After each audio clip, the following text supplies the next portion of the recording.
Bonjour et bienvenue sur Charging Station pour le 246e grand essai électrisant, celui aujourd'hui du Subaru Uncharted. Cet essai vous est proposé par Arval, offre de leasing pour professionnels et particuliers. Et les solutions de recharge simples et performantes de Total Energy, à vos côtés chez vous, au travail et partout sur la route.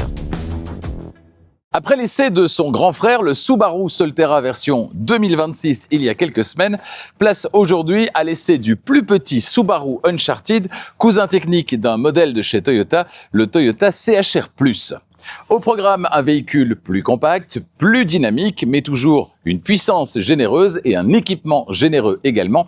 Sur papier, la recette paraît plutôt alléchante, mais qu'en est-il dans la vraie vie ? Quelles sont les qualités, mais également les défauts du Subaru Uncharted ? Pour le savoir, j'en ai pris le volant pendant une semaine complète dans mes trajets du quotidien. Toutes les réponses aux questions que vous vous posez se trouvent donc dans cet essai.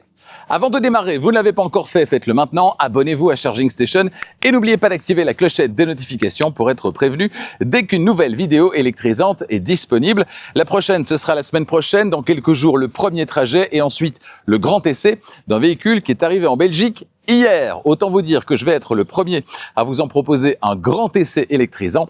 Il s'agit du très grand frère de ce Subaru Uncharted, le Subaru e-Outback. J'en prendrai le volant pendant une semaine et vous saurez tout. D'autres essais électrisants arrivent durant les prochaines semaines. La liste complète, ce sera tout à l'heure avant la fin de la vidéo.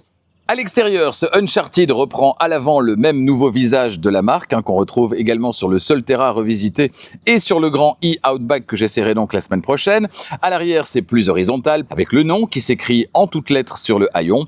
Mon coup de cœur, au-delà de la ligne que je trouve très réussie, eh bien ce sont ces jantes qui sont magnifiques. Dites-moi ce que vous en pensez dans les commentaires. La couleur de cette voiture d'essai, c'est le Floor Orange métallique, une couleur qui lui va, je trouve, super bien, mais une couleur que vous éviterez si vous préférez passer inaperçu. Et vous, que pensez-vous de la ligne de ce Uncharted ? Dites-le moi dans les commentaires. Techniquement, le Uncharted est proposé en 3 versions, 2 à 2 roues motrices et une à 4 roues motrices. En 2 roues motrices, l'unique moteur électrique synchrone à aimant permanent est situé sous le capot et entraîne les roues avant, c'est donc une traction. Puissance disponible 167 chevaux en entrée de gamme et 224 chevaux en milieu de gamme. Sur la version supérieure à 4 roues motrices essayée cette semaine, le moteur avant est épaulé par un deuxième moteur électrique situé à l'arrière. Puissance disponible 343 chevaux et un 0 à 100 qui descend à 5 secondes. Sur la balance, comptez 1815 kg pour la version d'entrée de gamme To Excite, 1915 pour la version intermédiaire To Excite Plus et 2025 kg pour cette version supérieure For Experience Plus. Enfin, concernant la charge tractable, ce sera 750 kg en 2 roues motrices, charge freinée ou non freinée.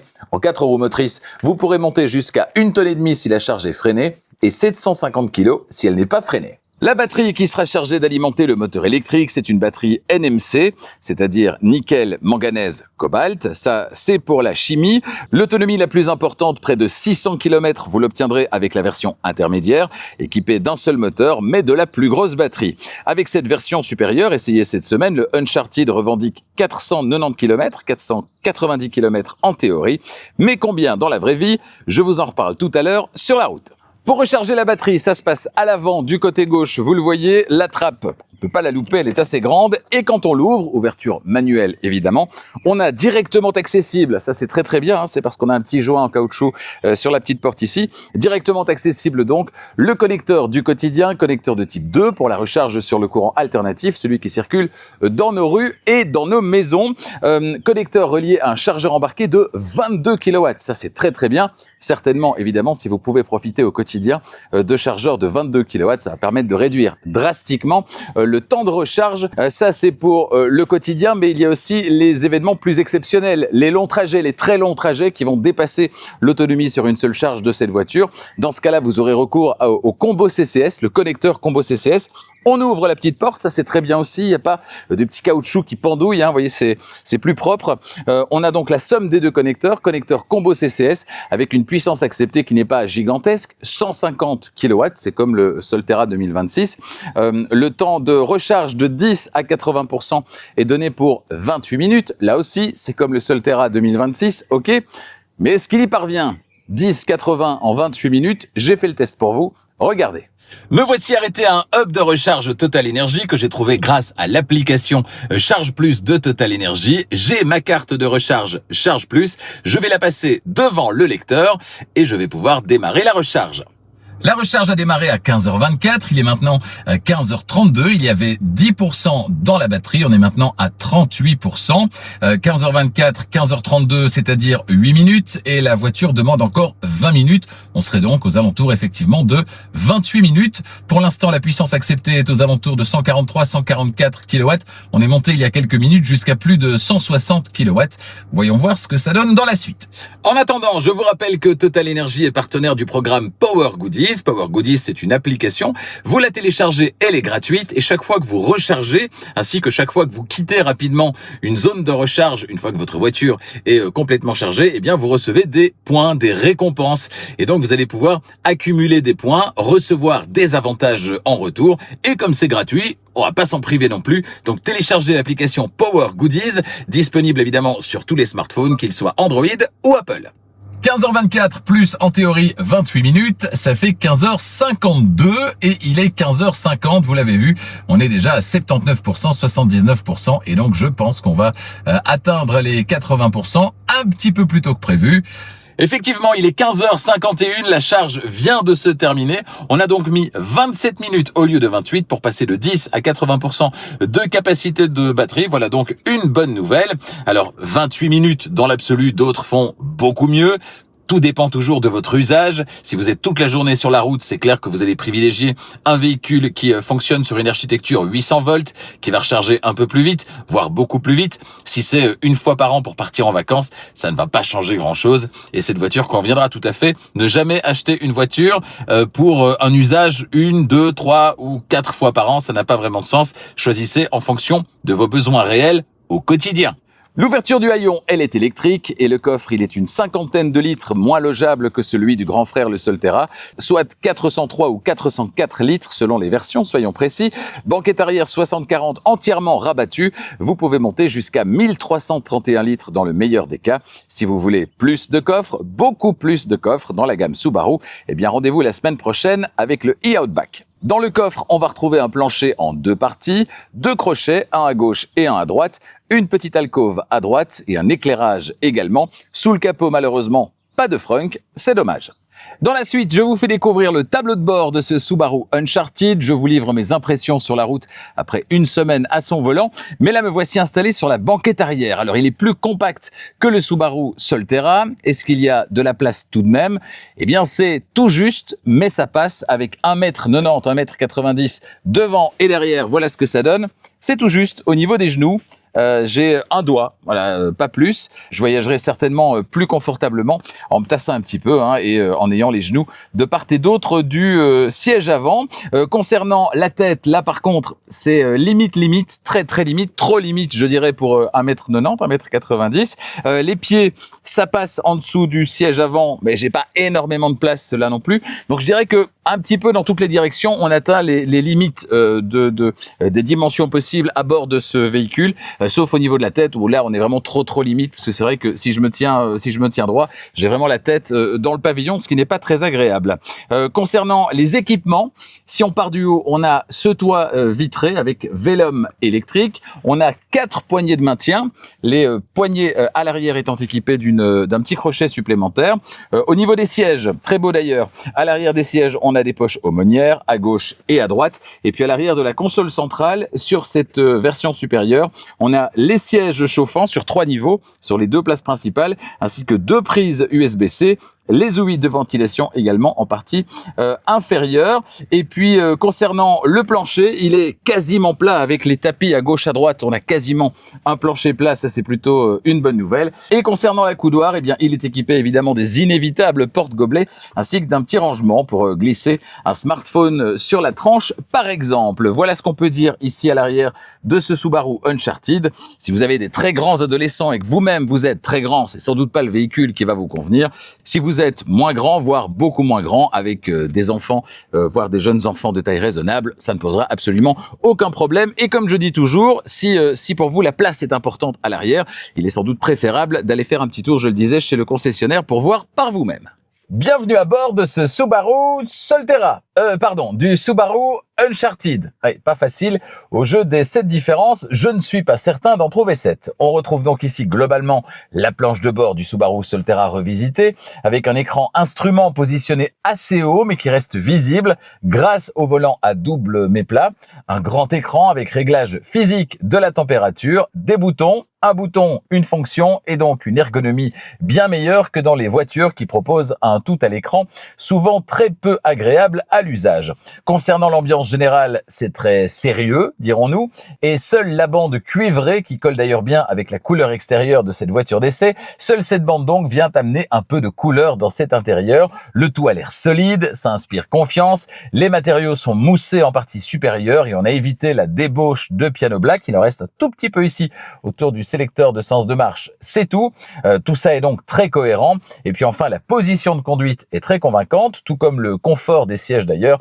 On en reparlera sur la route. Et vous, que pensez-vous de l'intérieur de ce Subaru Uncharted? Dites-le moi dans les commentaires. La description de cet intérieur et du tableau de bord de cette voiture. Sur la portière conducteur en partie haute, la commande d'ouverture de la portière et les deux mémoires de position du siège conducteur. En partie intermédiaire, les vitres électriques, les rétroviseurs électriques, rabattables à la demande et le verrouillage centralisé. En partie basse, le vide-poche en deux parties. Sur la planche de bord à gauche du volant, sur deux niveaux. Niveau supérieur, la luminosité du tableau de bord ainsi que le totaliseur général et les deux totaliseurs partiels A et B. Et puis plus bas, la commande de basculement automatique feu de route, feu de croisement, le lave-phare et l'ouverture-fermeture électrique du haillon. Le volant est à réglage manuel, à gauche la navigation dans les infos de l'écran instrument, le téléphone, le volume et la commande vocale. À droite, le régulateur limiteur de vitesse et la conduite assistée si vous ajoutez la fonction adaptative de la vitesse et le centrage sur la voie de circulation. On a également en partie basse la touche mode pour sélectionner rapidement une source audio, c'est très pratique, j'y reviens également. Derrière le volant, les palettes d'abord pour faire varier la récupération d'énergie au lever de pied de l'accélérateur. Ensuite, les commodos avec à gauche les clignotants et les phares. À droite, les essuie-glaces uniquement à l'avant. Il n'y en a pas à l'arrière. Mais cette semaine, grâce au déflecteur en partie supérieure, j'ai pas vraiment ressenti le manque de cet essuie-glace à l'arrière. C'est resté bien visible tout le temps. Face au conducteur, derrière le volant, le combiné instrument d'une diagonale de 7 pouces. Au centre de la planche de bord, le nouvel écran d'infodivertissement, plus grand donc, qui mesure 14 pouces de diagonale. À sa gauche, le bouton de démarrage. Sous l'écran, le désembuage rapide à l'avant, désembuage à l'arrière, dégivrage des rétroviseurs. Et puis au centre, la touche de volume qui sert de fonction mute également. Si vous poussez dessus, voilà, le son se coupe. Ensuite, juste en dessous, sous l'écran, les ouïes centrales du système de ventilation. Et plus bas sur la console centrale, deux emplacements pour smartphone qui proposent tous les deux la recharge par induction. Ensuite, le sélecteur rotatif de sens de marche entouré de boutons avec à gauche le frein de parking, le menu caméra et la fonction auto hold. Et puis à droite, les modes de conduite, le contrôle de traction et les X-modes si vous voulez vous aventurer en tout chemin ou vous sortir d'une mauvaise passe. Plus en arrière, les deux porte-gobelets et plus en arrière encore, sous la coudoir centrale qui s'ouvre latéralement dans les deux sens, encore du rangement avec un premier bac amovible dont le fond est recouvert de feutrine et puis l'espace en dessous qui lui n'est pas recouvert de feutrine ou d'antidérapant. C'est dommage. Sous la console centrale, un espace de rangement ouvert qui accueille également la connectique avec deux prises USB-C et une prise 12 volts. Alors vous l'avez vu, tous les modes d'emploi se trouvent ici sous la coudoir centrale. Pourquoi? Parce que comme dans le Solterra, il n'y a pas de boîte à gants dans ce Subaru Uncharted. Voilà pour la description de l'intérieur de cette voiture. Petit coup d'œil du côté du système d'infodivertissement, c'est exactement le même que dans le Subaru Solterra version 2026. C'est donc le nouveau système proposé par Subaru qu'on retrouvera également la semaine prochaine dans le Subaru e-Outback, un système où, vous le voyez, on a sur l'écran des boutons physiques, ici et ici, pour le réglage de la température pour le conducteur et le passager. On a ici en partie inférieure tout ce qui est justement chauffage et climatisation. On a deux petites options supplémentaires de climatisation ici, 3 au total, et on peut fermer très facilement ici. Et puis ici, le menu magique, menu qui a fait son apparition sur ce nouveau système d'infodivertissement, un menu qui va vous permettre d'aller directement vers des raccourcis. Et les fréquemment utilisés vont se situer ici, et notamment aide à la signalisation routière. Vous allez pouvoir désactiver tout ça extrêmement facilement, donc menu très très chouette. Tant que ce n'est pas ici, eh bien vous allez pouvoir quand même retrouver ça sur les 3 pages ici. Voilà, ça c'est vraiment très très pratique. Gros avantage par rapport au système de génération précédente. En haut à droite, tout ce qui est connectique, l'heure, etc. Ici à gauche, le petit menu auquel va s'ajouter Android Auto ou Apple CarPlay en partie supérieure quand le téléphone est connecté, mais là ce n'est pas le cas. Donc là on a la navigation ici, on a ici la partie audio, on a ici le téléphone, la voiture, les applications et ici les paramètres. Si j'appuie ici, on a donc service web et notifications. Et dans les paramètres, on a ici les informations personnelles, Bluetooth, périphérique. Voilà, on est loin d'avoir un menu très joliment présenté à la Tesla. Cela dit, bon, bah, ça reste fonctionnel, ça reste ergonomique et c'est bien ce qu'on lui demande. Bon, on ira faire un petit tour du côté de Marseille. Allez, c'est parti. On a 52% dans la batterie. J'ajoute les points de recharge avec 80% à chaque arrêt, c'est indiqué ici. Voilà, 7 arrêts de recharge sont prévus. Ça fait un peu beaucoup si vous faites du Bruxelles-Marseille très régulièrement. Si c'est une fois pour aller en vacances sur l'année, c'est pas très grave non plus. Voilà ce que ça donne avec 52% au démarrage. Ici, on peut appeler les différents arrêts de recharge. Voilà. On roule à peu près 2 heures entre chaque arrêt, ce qui reste raisonnable. Finalement, c'est ce qui est recommandé. Donc, un planificateur d'itinéraire, ma foi, plutôt fonctionnel. C'est cohérent, c'est relativement fluide. On ne va pas à Marseille. On va fermer et renoncer à tout ça. Voilà, on va appuyer sur fin ici. Supprimer la destination, voilà. Et on va plutôt aller sur la route là maintenant et je vous livre mes impressions après une semaine au volant de cette voiture. Pied sur le frein, vous enfoncez le bouton de démarrage, une petite étape dont on se serait volontiers passé. Ensuite, vous tournez le sélecteur rotatif de sens de marche vers R à gauche ou D à droite et c'est parti. Et d'emblée, c'est vif, ça donne le sourire. Ce Uncharted, plus encore peut-être que le Solterra, est une vraie invitation à se faire plaisir. Comme son grand frère, le Uncharted est équipé de sièges très confortables.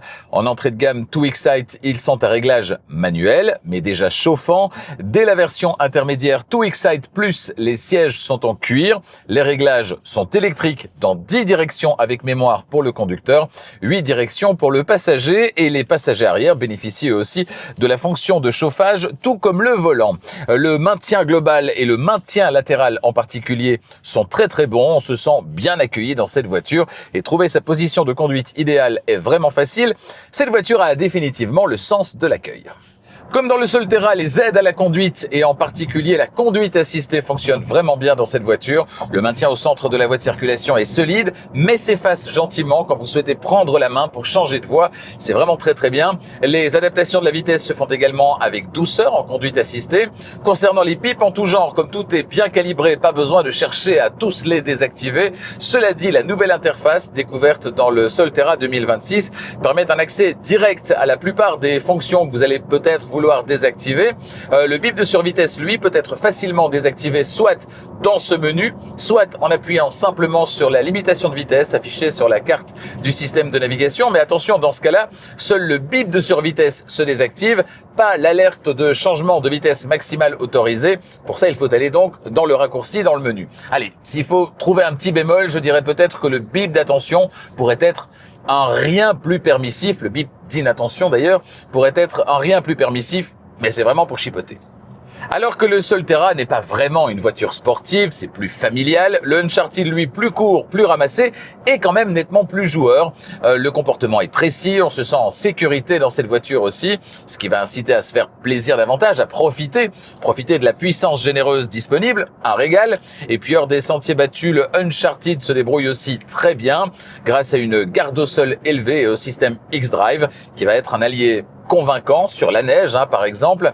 Voilà qui en fait avec les 4 roues motrices une voiture finalement très polyvalente, ce qui sera un atout si vous circulez régulièrement sur des terrains ou dans des conditions difficiles, mais que vous avez envie aussi, par ailleurs, de vous faire plaisir. Les bruits de roulement et les bruits aérodynamiques sont bien filtrés dans cette voiture. À plus haute vitesse, les bruits aérodynamiques se font un peu plus présents, mais tout ça reste très bien maîtrisé. À partir de la version intermédiaire, vous profiterez du son offert par le système sonore Harman Kardon à 10 haut-parleurs, avec caisson de basse et amplificateur à 8 canaux. Un système qui est plutôt convaincant, tant du point de vue du son que du point de vue de l'ergonomie, avec ce fameux bouton mode qu'on retrouve ici, qui va vous permettre de rappeler facilement la radio, par exemple.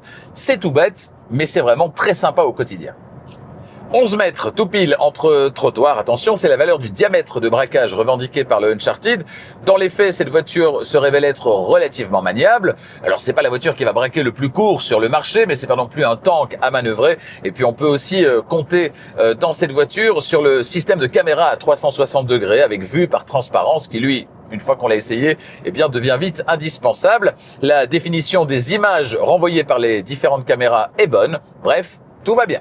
Pour moi, le vrai défaut de cette voiture, c'est l'absence de conduite à une pédale, mais c'est un défaut qui est très personnel parce que je sais que certains n'y tiennent pas plus que ça et donc ça ne va pas les déranger. Mais je trouve personnellement que c'est toujours bien d'avoir le choix. Malheureusement, Subaru a fait le choix de ne pas proposer la conduite à une pédale. Via les palettes derrière le volant, vous allez pouvoir moduler la récupération d'énergie sur 4 niveaux et malheureusement, le réglage ne reste pas en mémoire. Ça aussi, c'est un peu dommage. Sur le niveau de récupération le plus élevé dans la plupart des situations de conduite, hors situation d'urgence évidemment, le ralentissement obtenu en levant le pied de l'accélérateur sera suffisant pour vous passer de la pédale de frein. Mais dès que le freinage va devenir un petit peu plus appuyé et également pour obtenir l'arrêt complet, eh bien l'usage de la pédale de frein sera inévitable. Comme sur le Solterra, on a ici des phares adaptatifs et ça c'est vraiment très sympa. Ça veut dire que vous laissez la voiture tout gérer, elle va allumer les feux de route sur toutes les routes qui sont mal ou pas éclairées et elle va simplement éteindre une partie du faisceau qui va correspondre à ceux que vous suivez ou ceux que vous croisez pour ne pas les éblouir. Vous bénéficiez donc en permanence du meilleur éclairage possible et ça c'est un gros plus, je l'ai déjà dit en matière de sécurité.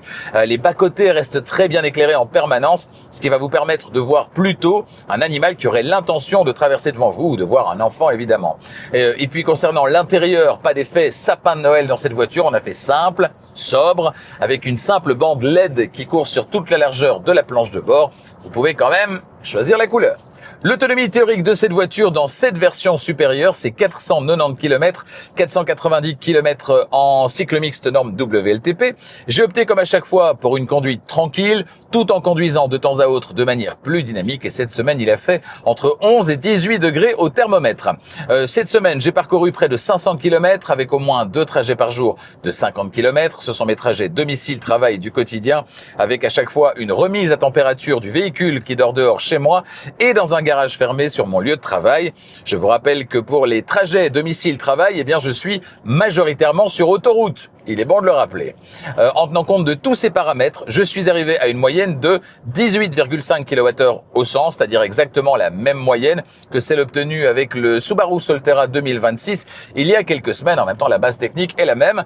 Cette valeur, elle va m'autoriser un peu plus de 350 km sur une charge complète dans mes conditions de parcours et météo de cette semaine. Ça reste très largement suffisant pour la grande majorité des automobilistes dans leur trajet du quotidien. Et puis pour les vacances, quelques trajets plus longs dans l'année, ça ne posera pas de problème non plus, puisqu'on l'a vu en matière de temps de recharge, si on n'est pas sur un temps de recharge incroyablement court, par contre, la valeur revendiquée, elle est respectée, et ça, c'est pas mal.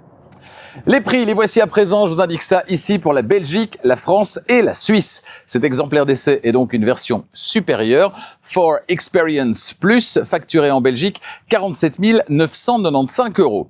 Comme sur le Solterra, mais c'est assez rare, 5 couleurs sont proposées sans supplément. Seules les peintures Biton, comme ce Orange Flare métallique et Attitude Black Mica, demandent un effort supplémentaire finalement assez raisonnable, 450 €. Merci Subaru. Pas d'autre option disponible. Total de la facture en Belgique, 48 445 €. Surfez sur le site internet de Subaru qui correspond à votre pays, configurez votre Uncharted idéal et déterminez votre prix.